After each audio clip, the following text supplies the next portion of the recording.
സുഗന്ധവാഹിനി അമ്മേ നിൻ സുതനെ വാഴ്ത്തുന്നു.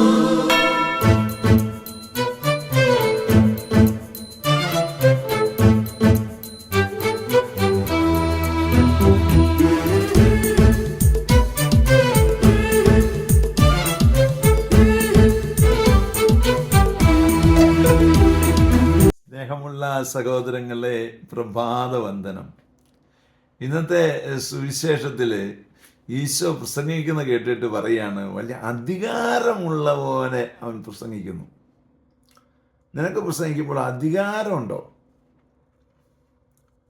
എല്ലാവരുടെയും മേൽ അധികാരം നമ്മൾ എടുക്കുന്നുണ്ട്, പക്ഷേ അടുക്കണ്ട മേൽ അധികാരം എടുക്കുന്നുമില്ല, അല്ലേ? ആരുടെ മേലാണ് നിനക്ക് അധികാരം തന്നത്? ശരിക്കും സർപ്പത്തിൻ്റെയും അണലിയുടെയും മേൽ നീ ചവിട്ടി നടക്കും. യുവസിംഹത്തെയും സർപ്പത്തെയും നീ ചവിട്ടി മെതിക്കും. സ്നേഹമുള്ള സഹോദരങ്ങളെ, നമ്മൾ ചവിട്ടി മെതിക്കേണ്ടതല്ല ചവിട്ടി മെതിച്ചുകൊണ്ടിരിക്കുന്നത്. അതെ, അധികാരം വേണമെങ്കിൽ ഹൃദയത്തിൽ ബോധ്യങ്ങളുണ്ടാകണം. തലയിൽ ബോധ്യം കിട്ടിയാൽ അത് നമുക്ക് ചിന്തിച്ചുകൊണ്ടിരിക്കാം, കുറേ വാക്കുതർക്കങ്ങൾ ഉണ്ടാക്കാം, കുറച്ച് അങ്ങനെയല്ല ഇങ്ങനെയാണെന്ന് പറഞ്ഞു കൊടുക്കാം, ഒക്കെ ചെയ്യാം. പക്ഷെ പാലിക്കാൻ പറ്റിയല്ല. പാലിക്കണമെങ്കിൽ, അനുസരിക്കണമെങ്കിൽ ആ ബോധ്യം ഹൃദയത്തിലുണ്ടാവണം. അങ്ങനെ ഈ വചനം കേൾക്കുന്നവരെല്ലാം ഹൃദയം കൊണ്ട് കേട്ടാൽ, ഹൃദയം കൊണ്ട് പ്രാർത്ഥിച്ചാൽ വളരെ മനോഹരമാവും ജീവിതം.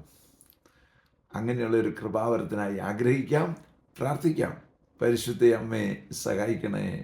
വിശുദ്ധ യോസേപ്പ് പിതാവേ ഞങ്ങൾക്ക് വേണ്ടി പ്രാർത്ഥിക്കണേ.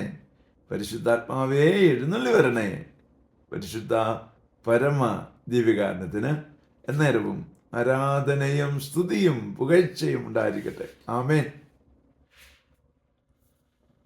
നമ്മുടെ കർത്താവായ യേശുക്രിസ്തുവിന്റെ കൃപയും പിതാവായ ദൈവത്തിന്റെ സ്നേഹവും പരിശുദ്ധാത്മാവിന്റെ സംസർഗവും സഹവാസവും സ്നേഹവും ശക്തിയും കൃപയും എല്ലാ അനുഗ്രഹങ്ങളും സമൃദ്ധമായി നിങ്ങൾ ഏവരോടും കൂടെ ഉണ്ടായിരിക്കട്ടെ, ഇപ്പോഴും എപ്പോഴും എന്നേക്കും. ആമേൻ. സുഗന്ധവാഹിനി അമ്മേ നിൻ സുതനെ വാഴ്ത്തുന്നു.